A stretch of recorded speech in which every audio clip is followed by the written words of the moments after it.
Welcome back to the Altars and Ashes podcast. I'm BD Fleming.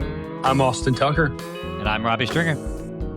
Today, we're going to talk about the architecture of the kingdom. You know, in last episode, we sort of made the case for the fact that the dominion mandate still stands. And we argued that Christ's lordship doesn't stop at the church doors. In fact, we said that it extends to every square inch of creation. We said that there is no such thing as neutral schools and neutral businesses. We said that there is no such thing as a neutral government or any sort of neutral public square. And so everything belongs to King Jesus. And so that naturally raises a question. What does it look like to actually build a borough? And so this week, we're going to be talking tactical and strategic. But first, I need to find out how the guys coordinated on the same color shirt, because we are remote. We're in two different states, and you guys coordinated on your t-shirts. Usually, Austin, you coordinate with me, but it looks like today you've coordinated with Robbie. Let's be honest with the viewers. We wear a lot of black because it's slimming. Yeah, we're like Robbie never has to wear black. He wears black because that's the same as his heart. Yeah. Most of the time when we're coordinating, it's because I don't want to look fat on camera. That's right. What's your excuse, Robbie? For what? For having the same? For wearing black so much. I don't. Do I wear a lot of black? Yes. Okay. I don't know. Did you say it goes with my heart? Is that what you said? Yeah, the same color as your heart. Yeah. I think that tracks. That tracks. Oh man. Austin, so where are you at? Talk to us about why you can't be here in person today. I'm at the thing hospital. Called vacation. What's that all about? Oh yeah. I was getting ready to be smart aleck, but yeah, I'm at my mother-in-law's house in the basement. That's what you do. You go to your mother-in-law's house and you hide in the basement. That's what you do. Or does she shove you in the basement? No, she actually likes me, but I choose to sequester myself away. So what I just heard is she likes you, but you don't like her? Oh, I love her. I love her to death. I'm just blessed. Totally trying to trap you here. I do. I like my in-laws, but this is the only quiet place in the house is down here in the basement. So yeah. So it's when I go to my like in-law family, like there is no quiet like place. So it's like visiting my family. Yeah. My wife's family is like this super quiet people. Mm-hmm. My family, it's loud from morning to dark. Yeah, when I visit my Anna's family, a loud family, isn't she? Mm-hmm. Yeah. And Anna comes from a loud family. Yeah. Mm-hmm. Yeah. Well, I'm an only child, and she's one of 5, and all of her siblings have at least one kid, and so and everybody gets together. It's a lot of kids, a lot of noise. I love a lot of kids and a lot of noise. We've had nephews over here all week. It's been a blast. Now they're all at church camp. My nephews and my sons all up church camp. The one that I got saved at when I was young, the one where I was called to preach, the same church camp that I asked my wife to go out with me 27 years ago. That same camp ran by my uncle who's been running it all these years. And he's still running that camp. And so it's kind of neat to drop my boys and my daughter when she was going off at the camp, and because they're having experiences and stuff that from my childhood. So that's really cool. I didn't know that you and Heather met there. I didn't know. Yeah. That's neat. So this is one of your sons last year though, right? Colin's last year, 18 years old. He's a senior. So that's another reason we had to make this trip at this time, for him to enjoy that last year. This year at our camp here in Florida will be my son's first official year, my oldest one. So one generation leaves and another generation comes in. Yep. Well, it's that my little nephew's, your son's one of your son's closest friends. Mm-hmm. And it was funny because I showed up to drop my boys off at the lock-in to walk in, and I see your son and my nephew and that little crew that likes to hang out at school all together there. It was really cool. It makes me happy. It was. Yeah. That's neat. I'm glad that you guys have got that. That's cool. And some of this kind of fits in, I think, with what we're talking about today, right? A little bit. Yeah. Yeah. I mean, we Well, talked and about this is your daughter's first year youth group. it She's is. starting, It isn't is. she? Yeah. Yeah, and I'll actually get both of them there just because my wife's serving. So both of them will be there, but one is technically able to start this year, and one's too young to start this year, but she'll be there. I guess hanging around. Yeah, She'll have a blast. my younger son will be doing the same thing. Yeah, yeah. So that's cool. I never got to go to a camp growing up. That was not a thing that like we ever did. So, but I always wanted to. I had friends that went to camp, and so the idea of having a summer camp was something that I wanted but never had. So I'm glad that they have an opportunity to do that. What's kind of crazy is that I went to a camp as a kid, and I did this.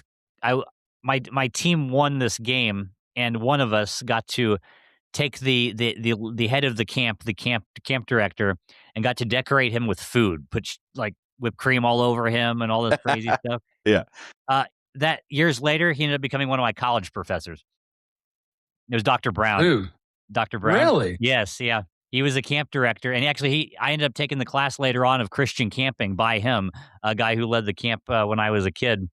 And so you just never know what's going to happen in He the future. he was one of the more gifted professors at the seminary and college we went to. For I sure, 100%. Oh man, his Life of David. I remember going. You know how when you get enthralled in a good book, you almost start watching it like a movie in your head. His Life of David class was like that. So this is a college class, and he's going through First and Second Samuel, and it starts playing out like a movie reel in your head. He's such a good teacher. He actually He's did write just a book about it, where he put all of his notes into a book form, Life of David by Charles Brown. Oh, So wow. I assume that's on Amazon and various other. it would be worth picking up. Mm. He hits the history well. He really he does a good job, and he really is a good scholar. I mean, he's from the King James only teetotaling camp, but he's a good scholar. Yeah. That's cool. That's cool. Well, in order to make sure that this episode is not just the camp episode, maybe we jump in. What do you think? But to your point, Robbie, though, there is a lot of overlap in the sense that one of the things that we want to talk about today is uh, zones. I wrote a book called Zones of Dominion, and I have since unpublished that book because I realized that it was only a portion of what I really wanted to say. And so I talked about zones, and I was talking about how like our main zone is our home, right? And then I wanted to expand the scope, and that's where the Christian Burrow book came from. And so maybe we start out with a passage of scripture, and I'm thinking Matthew 28, the Great Commission. What do you guys think? I got you. You want to read that for me? All right. All authority has been given to me in heaven and earth. Go you therefore, teach all nations, baptizing in the name of the Father, the Son, and the Holy Ghost. Teach them to observe all things which I command you. And lo, I'm with you always, even to the end of the world. I memorized it in King James. So. Yeah. That's okay. I was Yeah. gonna say when I said read it, I was like, why do you have to read it? You'll just know it. Yeah. Everybody should know that verse. You should. And the thing that I love about that passage, and this is what I wanted to open the conversation up, is Christ's authority is comprehensive. And we talked a little bit about that last episode, right? We talked about the fact that there's no neutral ground. But what I wanted to do was expand that and talk about how his authority is comprehensive over all of the different zones, if you will, of our life. And so that's our home, that's our church, that's our school, that's the businesses that we operate in or that we own, the places that we live. All of that has to be ordered under Christ. And so maybe I'll just ask you guys, because I know that you both had an opportunity to read it. What were your initial thoughts about sort of describing a Christian Burrow as all these different zones into one? I mean, I think the truth is we got to get rid of this dualistic ideology that people have. It's kind of like God has his sacred places at church, at prayer time, at supper. But other than that, every area is not sacred. Right. And the question is Christ Lord? And if he's truly Lord, is he Lord over your home? Is he Lord over your nation? Is he Lord over your school? Is he Lord over your thoughts, over your job, over your career, over your calling? And so I think you use the concept of realm theory, and I think that's proper thinking. That's really working it out. But in truth, what we're doing is saying, hey, these are the realms, but Christ is king over all of them. And Amen. because these realms are different, they affect each other in a particular different way. So Ooh, I that's like realms. Realms I do like realms. realms sounds a lot cooler than zones. I like that. Zones. I like that too. Yeah, that's good. That's good. That reminds me though of we did a whole series on like the different areas. We talked about the church, and we talked about the state, and we talked about the home. And so those are realms, but you could almost like break it down into sub realms. So that's interesting. But let me ask you guys a question. Why I think a lot of people would agree with that, but it stays theoretical. And one of the things that I'm calling for in this book is to make it practical. And so if God is over all of these, if Christ rules over all these different realms or zones, how do we actually make it practical? And so the question that I'm asking is, why do some people leave it at the level of theory? Well, one of the things is that you have to get people to accept the theory, Okay. right? And like Fair Austin enough. was just talking about, like embrace the concept of it. And I think that I think that's harder to do in certain realms or zones than others. Um, I think most people would say certainly church, right? Probably home too. But when you start extending it out more and more to business and especially the Mm-hmm. nation, I think people might have a little bit more trouble. We've talked a lot about that. But then even if once you embrace it, it's like, well, how do you do that exactly? Okay, I want Christ to be Lord over my business. What does that mean?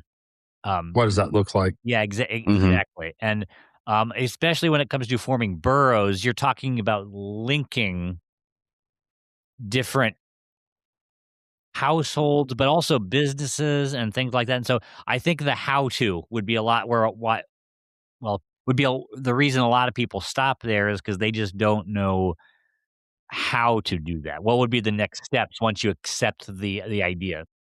Do you think there's a desire in most Christian churches, right? There are business owners, there are people that work for businesses, there are people that homeschool, there are people that have a Christian school, there are people that go to public school.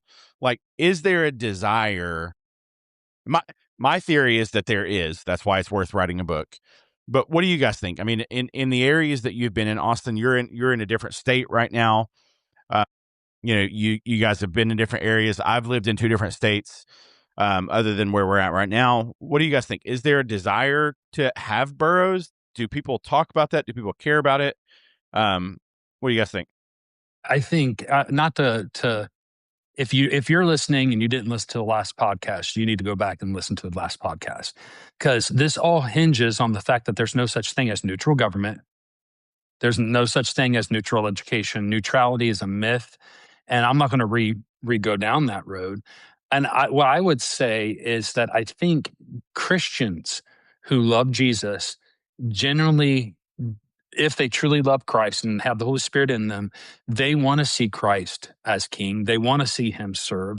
But I think they're bombarded by all these adjectives that people add to Christian nationalism, particularly the word white, Yeah. and throwing anything at Christ being king, and they're lectured by the intellectual powers that be that neutrality is the way to go, and all we can do is actually try to just win them individually with the gospel.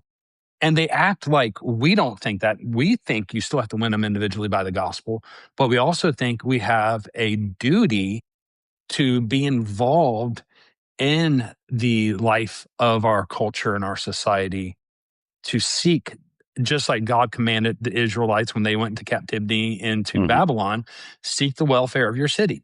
We're called to seek the welfare and build an Edom anywhere we are. So my answer to that is I think any Christian who truly loves Jesus wants to see him worshiped if they truly know him. I think that they're very confused on this. Yeah, that's And they kind of what. think that, go ahead. Yeah, yeah, that's kind of what I was thinking too. Because BD, when you say, "Do people want this?" I think a lot of times the answer is no, not big, just because of that confusion that Austin was just talking about. Um, I think to a lot of people, this concept might be a little new to them, and might even they might even have a little bit of a negative reaction because of the kind of things that Austin was just saying. Mhm. Because this kind of concept is growing. And so for people who hate Christ, it is scary, right? So it's scary in the same way that some people are concerned, some Christians are concerned about immigration of, um, say lots of Muslims or Mhm. whatever coming in and Mhm. moving into communities because once you have a group of people that have a different Power. religious perspective, and in a Mhm. democracy, numbers mean votes. Votes mean control, and I know we're a republic, you know what I mean. Um, and such, and so I think that many people, um, really kind of fear this, and so as people are starting to promote it, and as people are kind of starting to accept it and think about it and talk about it in the public spaces more, there is a massive campaign to try to train Christians to say no to these things. Mm. And so I don't think that a lot of people know what they're supposed to want. I think there's a lot of confusion Yeah. there. And if you're listening, I'm going to say that this is distinctly biblical. And I can prove it just, we read Matthew 28, but Colossians chapter 1, 16 and 17 says, for by him were all things created that are in heaven, that are on earth, visible and invisible. And then listen, whether it be thrones, dominions, principalities, powers, all things were created by him and for him, and he is before all things, and by him all things exist. So if everything is for him, and he's not talking about just the church, he's saying all the thrones, dominions, principalities, powers, all of it was for him. He holds it all together, and he is before all things. He is the one that they all will bow to. And then we read Matthew chapter 28. All authority has been given to me in heaven and earth. So this is a distinctly biblical thing for us to go to the nations and say, hey, listen, Christ is king Mhm. and he's coming to judge. You are guilty. You have broken the law of a holy God, but there's the good news of the gospel for you. Here it is. Come obey Christ. That's what we're called to do. I think that of course we're talking about probably a lot of smaller stuff initially, right? Like smaller zones. Yeah, uh, uh, Well, uh, because yeah. you can't go from all right, my church and my household to all right, I'm president now. I'm a senator. Right. So Um, I think one way to think about this is maybe like the early church, Mhm. where you lived in a city. You read through the first couple chapters of Acts, and you have all of these people become believers in Jerusalem. But of course, a majority of the people in Jerusalem do not believe in Christ. And as Paul goes and others go to different cities in the Roman Empire, they are also like minorities. And so what are they? They're having to meet together and they're having to develop communities within the communities because a lot of the people are being ostracized by their family, by the community who think that they're kind of, uh, maybe some people think that they're weird. Maybe some people think that they're dangerous. Yeah. And so what they're going to have to do is they're going to have to support each other. They're going to have to create a community where they're not only worshiping together, but ordering their households according to what Christ would want them to do. And they are going to have to support each other because business wise, there might be people who once they find out they're Christians may not want to uh, Absolutely. buy from their business. They they were dangerous to the Roman government because, in the Roman government's eyes, if Caesar's deified and you have a group of people who refuse to deify him, you lose unity and control. And I think that brings us to the big definitions between dominion and power. Yeah, it's a really great point. One of the things, though, that before I get to the power part, the natural thing that you have to talk about is proximity. So one of the issues that I think that we face specifically in America, and maybe even where we're at in Central Florida, you guys know we're in one of the largest counties when it comes to like land mass size, and so there are people that live in the same county as us that are an hour away, right? And so proximity plays a really important part because in order to have and possess actual power, you need to be close to each other. So, Robbie, you talked about how, like, one of the things that's sort of scary is you've got these places like Dearborn, Michigan, right? And there are so many Muslims in close proximity to each other that they have gone in, and this has happened in a couple different places in New York with like Jewish people too. Like they go in and they basically control. They vote out everybody that's not a Muslim or a Jew or whatever, and they own that area. They own the laws. They own the mores, the customs, all these things because they've taken all of that power by being in close proximity to each other and having a dominion mindset. What I think is interesting is as Western Christians, we're very scared of the idea of taking dominion. And so maybe one of the questions that might be worth exploring is why are we so afraid of that word dominion? And is it because that we've sort of like been beaten down because of this whole multicultural like mindset? What do you guys think? I think people are still scared by dominion after they stole the election in 2016. Okay. Expound on that for me. Expound on that for me. You messed up that joke. It was 2020. I did. What year was it? It was 2020 was the 2020. dominion machine. Yeah, 2020. That's not me advocating to say the election was stolen. I want to make that clear. I was going to say Hillary Clinton said it was stolen in 2016. She did. And she never conceded the 2016 election. I believe she did concede, but then like a week later, she went on TV and said it was he was an illegitimate. It was president. illegitimate. Yeah. Yeah. So there's a long history of Can I translate that? Mm-hmm. We cheated really bad. There's no way he should have won. They remedied it in 2020. They were like, we'll fix that. We'll cheat so bad that it's going to look really bad. To be fair, though, Elon fixed it for Trump in 2024. You don't have to be fair. You don't have to be fair, Robbie. I'm just as long as we're throwing out theories that people say, I'll do that too. Okay, but at least he used the free institution of capitalism as opposed to votes in the middle of the night at 2 a.m. Oh, no. Hey, dude, a water pipe broke in Atlanta. A water pipe broke in Atlanta. Okay. They had to tell the auditors to leave. And there's nothing suspicious. There's no video of them pulling bins out from underneath and running those things over and over. It didn't happen. It was your imagination. I got you. My fault. I digress. Yeah. I repent of that. No. Okay. So what I'm trying to say, though, is dominion is not necessarily the same thing as raw power, because power can be seized. But dominion sort of has to be built, and it takes time, and it requires order and generational thinking. Whereas it's not just like grabbing control through some sort of usurping of the government or something like that. It actually has to be built. And so I wonder if part of our fear is in actually putting in the work.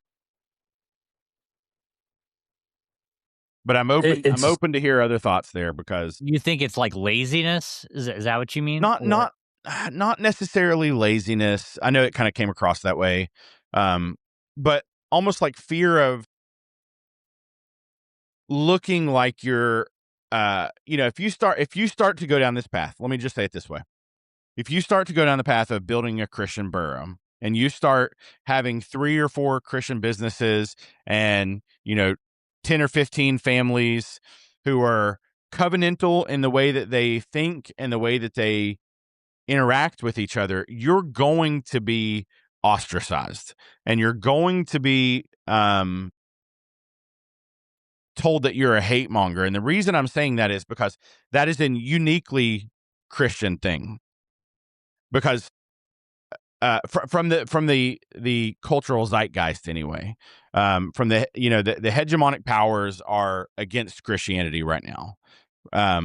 And so if you're a Muslim and you're in Dearborn, Michigan, and you do that, nobody's going to come and say loudly, unless it's like a Jake Lang or somebody like that, one of these one-off people might come in there and be like, what are you doing?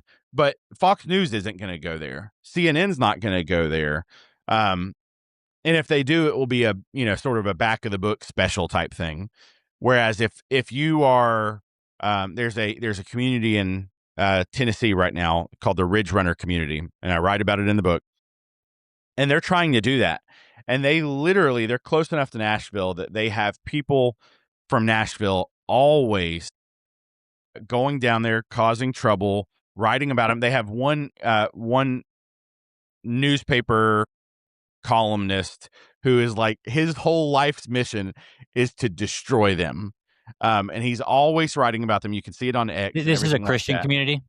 It is a Christian community, and they are trying to build a borough in like middle Tennessee. It's a neat concept too. Like, they bought hundreds of acres. Yes. They're building their own schools. They're selling out the acres for churches. Yeah, it is going to be a distinctly Christian HOA controlled area. They're starting a gas station, like all kinds of like a coffee shop and all this kind of stuff. So they did a top down borough. Okay, so they raised a lot of money. They had some people that were like connected to Wall Street and stuff like that, and they went and raised a lot of money to go buy this land and then parcel it out and sell it individually. Most people can't do that, right? Most people have to start with where they're at and go, okay, we have 5 people in my community who are committed to this cause. And what we're going to do is we're going to make sure that we eat dinner together once a week. Our kids play together. We're going to shop from each other. And so it's usually way smaller than the Ridge Runner community. But what they're doing, the reason I brought them up is because they are being attacked from multiple different angles for doing exactly what we're talking about by taking dominion and using the power of people that are close together in proximity who are covenantally aligned and are taking the dominion mandate seriously. And here's the irony of all that: Dearborn, Michigan, they basically ripped it out from underneath the locals by mass migration. Yes, you got those towns in New York. The Jews moved in, and what was it? The report showed that over 50% of them were on SNAP and on, and so they're living off the government. Oh, it's more than and 50. Controlling it's way more government. than 50. It's crazy. So here's a Christian community saying, hey, you know what? We're going to purchase land. We're going to start jobs. We're going to provide education, and we're not asking a dime from the government. And they get attacked. Well, just think about that. This kind of goes back to what I think I said this last week. It's like, if you were to look at like the establishment that we have that controls like our institutions, it's very progressive leaning. And so you would think that progressives would hate Muslims taking over territory, just because if you look at what Islam teaches, you would think that there'd be a conflict there. You'd think they'd be much more concerned about Muslims than Christians, but they're not. And I really do think there is something spiritual behind that. That people there is a sense in which there's lots of different beliefs, but there's also a sense in which there's the two ways. Right? There's the people that reject Christ, and there's the people who follow him. And so the people who reject him are always going to have something in common. And I think that's what you see there. Well, and to the point of segment two, um, so we're not talking about domination. We're talking about building dominion. What did they do? What they do in Michigan? They're seeking domination. They want everybody to, I mean, they had that one judge up there that was put in by them saying that rape is a just form of punishment for a woman in Dearborn, Michigan, an appointed judge that they got to vote for and put in. So their goal is raw control. Their goal is subjugation, where our goal is to build and to say, look to Christ. It's entirely different. And it's funny because I think they try to put us, I think what the enemy is saying about Christian nationalism is exactly what the Muslims are doing. Yeah, they compare us a lot. Yeah, but we're not. We built this nation. You have been living in a Christian nationalist nation until like the 60s. So if you enjoyed and you want what your grandparents had, I say we need another Christendom in this nation. I love it. I agree. Yeah. We need someone to buy the whole country and then parcel it out. We need to do an episode on immigration because actually there is a lot that plays into that is related to immigration policy. So after we're done with this series, The thing is, though, that I mean, if you're looking at the country as a whole, it's really not Muslims or Buddhists that are the issue. It is really families that were Christian generations ago that have abandoned at some point along the way have abandoned the faith. Yep, no doubt. So like last week we talked about we didn't talk about Muslims at all last week or Jews. What we talked about was the secular religion because that's the one that is actually really penetrated the American culture. Like I think a lot of Americans look at Dearborn and kind of go, "Well, that's not right. I don't like that." Right? And they might look at like a Jewish enclave the same way. And they might look at, a Christian enclave the same way. But the point is like what seems to have free reign is secularism. And so that's the real enemy. Not that Islam isn't an enemy of Christ. It is. In fact, I was just interestingly, my girls are doing a summer study right now. This next year they're going to be going into the Middle Ages in history, and so their summer study was a book called Story of the World. You guys ever heard of the Story of the World? I'm not sure. I'm not sure. I don't think. Okay. So. It's basically it's a little history book written for kids, and so it's narrated, in a good, tone for kids and everything like that. But the Crusades came up, and so we had a whole conversation. And I had to try to, yeah, exactly. So that was interesting. But anyway, how do they explain the Crusades to kids? Not the same way I would. Well, yeah, I know. But, yeah. So, I mean, they basically said, when the original Muslims came in, they didn't treat the Christians that bad. But then there was this other group of Muslims came in and they treated them really bad and they started killing them. And so, Pope Urban II calls for the Crusades. And, and they did a pretty good job of talking about how it was mostly a defensive measure. But it was interesting because every time they talked about like the Christians killing the Muslims, they use words like slaughtered and things like that. But when they were talking about the Muslims taking over, they would say that they conquered. And I'm like, well, how did they conquer them? Right? Yeah. So it was just almost like this using words and using language to control the narration, narrative, right? Yeah, exactly. Yeah, we can be like, the Christians slaughtered and defensed, but the Muslims, they raped, turned the young Christian virgins into sex slaves and slaughtered all the boys. Like, pigs, and yeah, let's put it in the right language. Yeah, they didn't want to do History, that. no. Yeah, but well, partly, to give them the benefit of the doubt, partly they probably don't want to talk about rape and things like that to kids in a book that's Mhm. made for 12-year-olds, right? But to be totally honest, you've got to kind of compare apples to apples, right?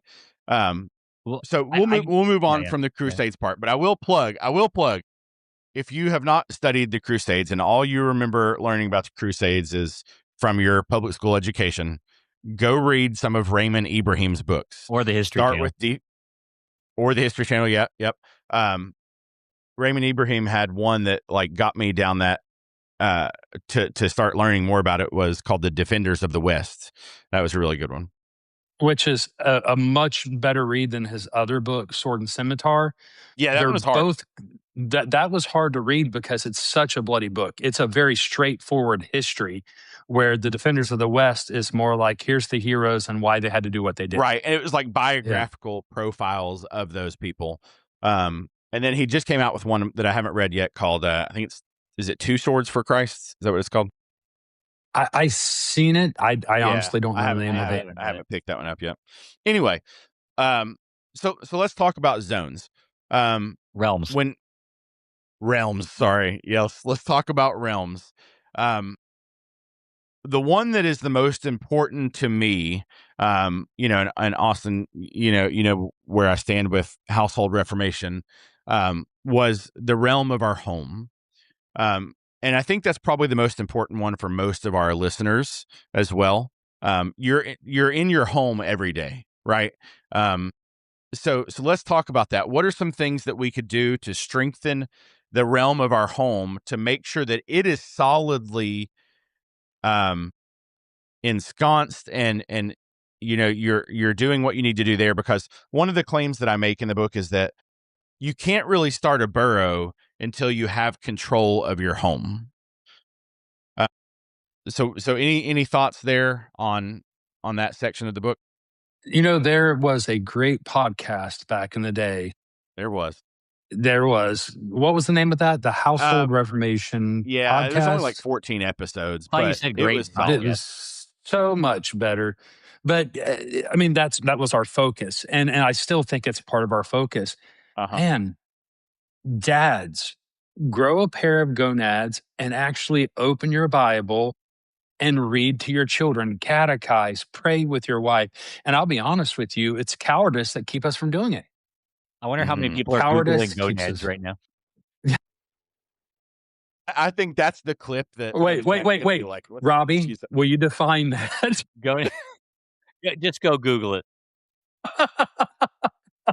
You're our definition man. Okay, testicles. That's what gonads are. But no, in all seriousness, it comes back to godly men fearing the Lord, catechizing your kids, family worship. We are But going to church. wait. Isn't catechizing Catholic? It kind of sounds the same, right? Catechizing, Catholicizing. Catholic. Yeah, it must be Catholic. That's what honestly, well, I'm making a joke. Hopefully people can get that now that we have video. But honestly, I have had at least probably 5 people say, "Well, isn't catechism Catholic? Why would you do that?" And so when we say catechize your kids, what we're talking about is a catechism is literally just a method of teaching somebody through question and answer. So you ask a question, a theological question, and you answer it with a theological response. And so you're teaching your kids, here's this doctrine or here's this truth. And the way that I'm going to teach it through you is question that I ask you, you memorize the answer. And so we do this at church. We do this at home. And what we're recommending is that ultimately teach your kids what matters. Right? I mean, that's what catechism is. Yes, And the the thing Catholic. is everybody's being catechized at all Yes. times. Yes. 100%. When your kids watch TV and they say something like, Johnny feels like a girl and people were judging him, that was so unloving of them. You, in fact, allowed your little kid to be catechized that love by definition is affirmation and acceptance. And you've just totally redefined God. If God is love, then you redefine God. So every question builds upon another question. And catechizing is not distinctly Catholic. Yes, the Catholics did it and have done it and still do it. We got Baptist catechisms going back for a couple hundred years that we can point to. Do you guys think that Bedhams. do you guys think that you were catechized by movies and television Yes. growing up? Like have A you little like bit. because I can go back to certain thought processes that I have, and I think I can probably connect it, but both positive and negative. I think I can go back and because back then before streaming, a lot of times you have you had to watch the same movies over and over again, Mhm. whatever you happen to Mhm. have on VHS. Yep. So yeah, I think that's very true. Like ideas, especially ideas that are repeated in your home, are the thoughts that you kind of program into your kids. And so I think that the leaders of your home, which in most cases is going to be the father, um, you have to do that intentionally. Um, take your kids to church so they're being exposed to that. Do your catechism at home. Pray before your meals. Listen to Christian music. Whatever it is. Um, make sure you're giving them that direction. And of course, making sure your home is ran in a way that you think that you think that would be honoring to the Lord. Obviously, you wouldn't want to do anything in your family that would be dishonoring to the Lord. So I'll say it's not just like TV and stuff like that. I can't correlate a specific thing that I learned from TV, but I can remember just off the top of my head 3 or 4 things that I thought probably until 5 to 7 years ago that I realize now are not great that I learned in my home. Like one of the most common refrains was results, results, results. And so what I was learning was all that matters is what you give me, like what you do. And I've caught myself saying that too. I can remember thinking that like having a kid prior to like 30 is a terrible idea. Getting married before college is a terrible idea. And what those things were is just like general wisdom, but when they're repeated over and over and they're kind of like, banged into your head, you start to think things that you actually have to sort of unlearn later. And so whether it's a movie, whether it's your parents, um, dads specifically, like what you say matters. And I'm preaching to myself right now because I'm I love a good lecture. I love to lecture. That's like my favorite thing. That's why I do a podcast, right? And so what you say matters because you are catechizing your kids, whether you realize it or not. So the question is not are you, the question is what are you catechizing them with? And there's both the positive and a negative. I could say that there was a lot of things I believed, or even about history, like misconstrued thoughts about history, because of what I watched on TV. I was a huge Discovery Channel guy when I was growing up. Like I loved that show, that channel. With that being said, I wrote that article 6 months ago about that cartoon David the Gnome, Yes. No, it was like 3 and months ago. Yeah, yeah. I watched three it. months ago. Oh yeah, Yeah, dude, I wrote an article on it. You got to go read it. You know how that show ends? The whole series ends. I forget. I So the forget. way the way They the walk series off, right? ends, Like, yeah. yeah, it's like he says the creator of all things had given gnomes 200 years in which to live, and then we go on and we leave it to our kids after us, and they will be faithful. And he not upset, not they just walk off, and he turns into a tree. And that's the spectacular ending. And I remember I was a little boy when I watched that, and it hit different. Like, I remember watching it thinking, oh, he's not going to die. he's going to live on. There has to be a twist to this. And they brought the show to this grand ending focused on legacy. Mhm. And as soon as he turns into a tree and they're waving off, you see the fox that was faithful to him all those years. He meets a young fox. They imply that he goes off and starts a family and then just plays on legacy. The young gnomes are doing the job that they were doing, and they had done well because they left a legacy behind. They weren't looking for flash and bang or their name in the stars, just faithfulness. And I remember like watching that show and it hitting me in a weird way. And then years later, now that I'm in, middle age, 44, thinking about that show and going and finding it and writing an article about it. So do things catechize for the good and for the bad? Oh, yes, they do. Sure. And Sure. we got to be careful the cartoons we put in front of our kids because everything teaches. So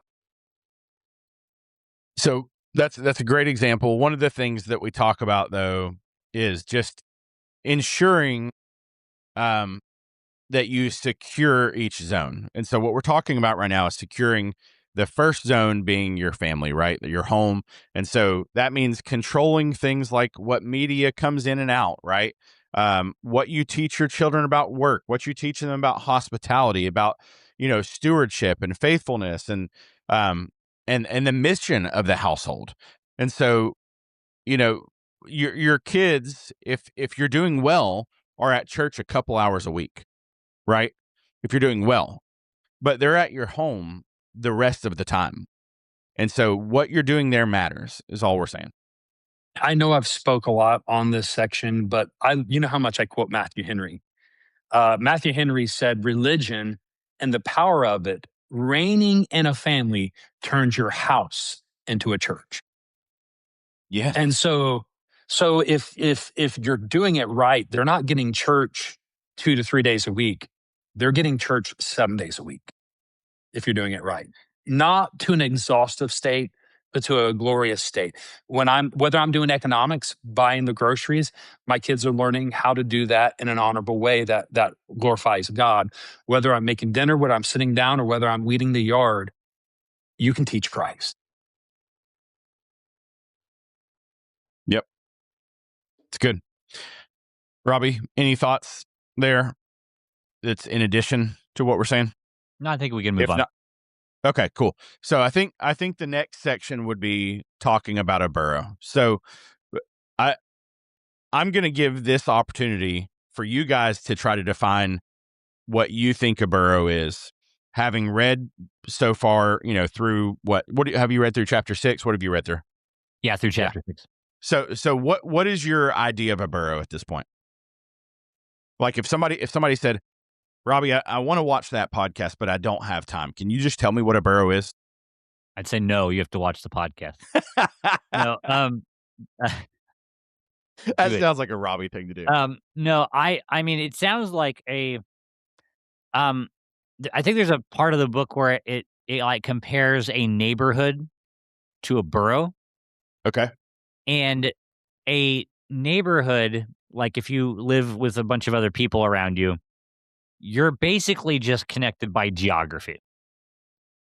Now you might know your next door neighbor and the person 3 houses down to the left, but mostly what's really connecting, you're just living there. Mhm. While a borough, everyone may not live side by side, although close proximity is ideal. You were mentioning before about how we live in Marion County, that's very spread out. Although the blessing of everybody having cars helps with that a little Makes it bit. easier. Yeah. and Yeah. various kinds of communication that we have. But it is a group of people that are united together, not by geography, but by faith, by a mission, and that have found ways to kind of connect themselves together, despite the fact that it might not be complete geographic cohesion. Um, that's kind of how I would, and we're thinking about specifically uniting under the lordship and mission of Christ. Yeah. What would you add, Austin? It's If just, to anything. me, it's a covenantal relationship of households and churches. Okay. I love that. I love that. So my definition, and I think I said this or we talked about it in the first episode, is it is a cluster of households, churches, and schools that are bound together by loyalty to Christ and a shared vision for his kingdom taking root in that place. And so if you think about it, it's what happens naturally when these zones or these realms that we've talked about cohere into a covenantal form. And so it's basically a Christian community with structure built in. So there are plenty of Christian communities where like there's 20 churches in a community, right? Like we're a place, we're lucky to be in a place in Central Florida where there are a lot of churches, right? Um, but that doesn't necessarily mean that there's a borough there because people are separated. They might go to, they might drive 40 minutes to the church that they like, that has the best entertainment, but they are in sports in an area that's 50 minutes away from that, and they go over here to eat. And so the point is, there's no structure there, right? There's community in, but it's community in different aspects. And so a borough is where all of those sort of come together and are cohesive in the sense that like you think about, okay, I want to make sure that I'm building this community. So when I go eat, I'm going to try to eat at the restaurant that's owned by this person that's also part of my church. Or when my AC needs to be fixed, I'm going to call this guy who goes to my church. Or I need this deck built. I'm going to use this guy that goes to my church. Shout out to Vic who So fixed my AC last week. yes. Yeah. Well, even did you get your refrigerator fixed? Yes, I did. Yes, I did. So even that, that I don't think that gentleman is part of our church or our borough, but like if we had somebody that was, you would have used them, Mm-hmm. right? Well, and I use him because they're Christian, him and his Okay. wife. And so she visits his ex-wife actually visits like about 2-3 Wednesdays a month because her son likes our youth group. Or no, not youth group, children's ministry. But they're not a part of our borough, but she was talking to me just this last Wednesday, and she goes, "Thank you for all the business you've given us." And I said to her, I go, "I'd much rather keep the money in the kingdom." She goes, Amen. "That's good. That's how it should be." I was like, "Yeah, that's why I use you guys because I know you're Christians and you're going to do what's honorable with it." And so, yes, it just makes sense to keep it in the kingdom, and we're commanded to prefer our brothers and sisters. That's not a hypothetical. That's a command in scriptures. Well, I think that takes us into Acts chapter 2. And Robbie, I was going to ask you if you wouldn't mind read this because you've done quite a bit of study on Acts with your teens. So maybe you could read Acts 2, verses 42 through 47 for us. And that's on the fellowship of the believers. Yeah, this is a pretty good summary, I think, of how the first church functioned there in Jerusalem. And they devoted themselves to the apostles' teaching and the fellowship, to the breaking of bread and the prayers. And awe came upon every soul, and many wonders and signs were being done through the apostles. And all who believed were together and had all things in common. And they were selling their possessions and belongings and distributing the proceeds to all as any had need. And day by day attending the temple together and breaking bread in their homes. And they received their food with glad and generous hearts, praising God and having favor with all the people. And the Lord added to their number day by day those who were being saved. Awesome. So let me ask you a question. Amen. Exactly right. So there are many churches that have a plethora of small groups. So I'm hoping this is maybe like a teeing this up for you, but what's the difference between like a small group and a borough?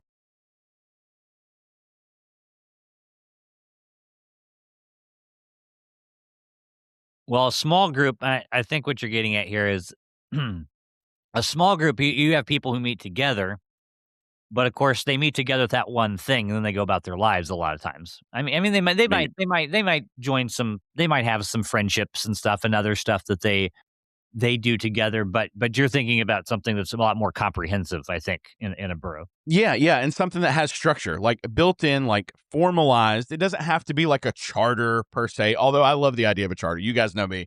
Like I'm all about that. But it does need to be something that is structured that says like this is what we're about. This is what we agree to.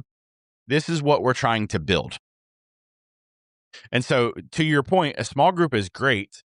They go and study the Bible together. And maybe they go and do social events together and things like that. Um, but there's not like a formalized, this is what we're trying to build. And maybe there are small groups like that. And if there are, amen, but for the most part, from what I've seen is there's no like formalized, uh, design saying this is what we want to be. This is who we are. And this is what we want to build. There's no strategy around it. Yeah. I would say one is about shared friendships and brotherhood and sisterhood in Bible study. The other one is what should naturally come from that if the church is doing what it's doing or supposed to be doing: shared education, mutual aid, shared economy. And I think that's the problem that a lot of people don't realize, that a church should have a shared economy. We should have a shared education, a shared culture, because that should naturally flow from a shared worship. If we're reading the same Bible, studying the same Bible, have the same beliefs, a shared worship should naturally lead to a shared culture, which would Yes. lead to shared education, shared economy, and mutual aid for one. Yeah. I like that. So let me ask this. And I think we've already discussed it a little bit in a previous podcast. That's why my brain's trying to work to see if I remember if we talked about it. I don't remember if we talked about it, but why is it not enough to have just like one or two households? And this comes back to the power, right? One or two households is great to have, but you don't possess any cultural power at that point. It's not like you're going to be able to vote in a city council or a school board or anything like that with one or two families. You need maybe 5 to 10 families to really start actually using the power of that group to start making changes. And so I just wanted to kind of specify that because even a small group is usually 3 or 4 families. And you almost need like 10 families to really start like building systems in place that actually affect change in the economy and in the local community. And sometimes, a lot of times, small groups, when they start getting a lot of people, That they big. end up splitting. They split. Exactly. Yep. You're right. Um, Okay, so I think we're probably towards the end of this one. What I want to say is though there is a trajectory for a borough, and it starts within your home, right? We've spent a lot of time talking about that today, and kind of protecting the walls of your house, making sure that you've got that structure in place, that you're controlling what comes in and out, that you're controlling what your family believes, and then the natural trajectory is your church. And the church is really a core component of a borough because you have to have shared beliefs, right? And so if I were trying to start a borough with people that believed, um, different doctrines than I did, we're going to inevitably have differences of belief that cause us to not really be as close as we should, or may cause us to, um, be misaligned, I guess. And so from the household, then you've got the church, and then from the church you have borough, and then once you have borough, you can start having multiple boroughs who can affect regional changes, and regional changes can start to affect national changes. And so when we think about the nations, well, then you start to have Christendom. So the trajectory is household, church, borough, region, nation, Christendom. We're going over chapters 5 and 6 here, right? In your book, correct? Yes, essentially.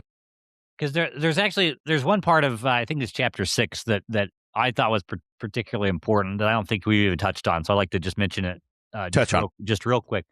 And that's how you're talking about the creation mandate, Mhm. where in creation or the not creation mandate, the Dominion mandate.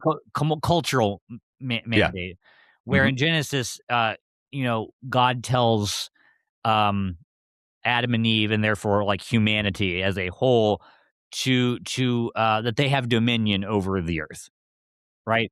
And so it is natural for us to take dominion and to lead and to build societies and cultures and um, households and government systems and business ventures and all these different educational establishments and all these different things, and how that has never been taken away from us. That's right. And we are still called to build, and how Jesus kind of um uh he gives that in the passage that Austin read at the beginning, when he gives the what do we usually call it at the end of The Great Matthew, Commission. the Great Commission. What he's saying is to disciple the dominions in a lot of ways. And you could take it as discipling individuals, but of course, we're talking once you have a bunch of individuals, they're going to naturally connect and meet together. And what do you have? You start to create these zones, these realms that we're talking about. And one of the things though that the book brings up that I thought was kind of interesting is that even when people rebelled against God, they didn't Mhm. stop building, and they built the Tower of Babel instead. Yeah. And they said, "Well, we're not gonna make a name for God," but that doesn't mean that they're gonna not make a name. They're gonna build something and make a name of themselves. And so everybody's gonna be building something. It's just what you're going to be building and Yes. who's going to be king of it. And so I thought that was a very interesting thing, that Jesus didn't show up and say, "All right, stop the dominion thing. I'm gonna reverse Yeah. that." Yeah. He comes and he says, "Okay, you're going to build through the gospel, right? But when people believe the gospel, they don't become individuals. Ideally, you want to see your whole household come to believe to faith, right? That you see that a number of times when they in the book of Acts when Paul goes, it says that he believed and then their house believed, right? And then, then you don't stop as families. You're all coming together to church, right? And so you're building these institutions, and the thing is, well, do you stop there? Mm. But if the the original mandate, the cultural mandate's still there, we're building these things, but we're building them in a kind of like sanctified way built on Yes. biblical principles.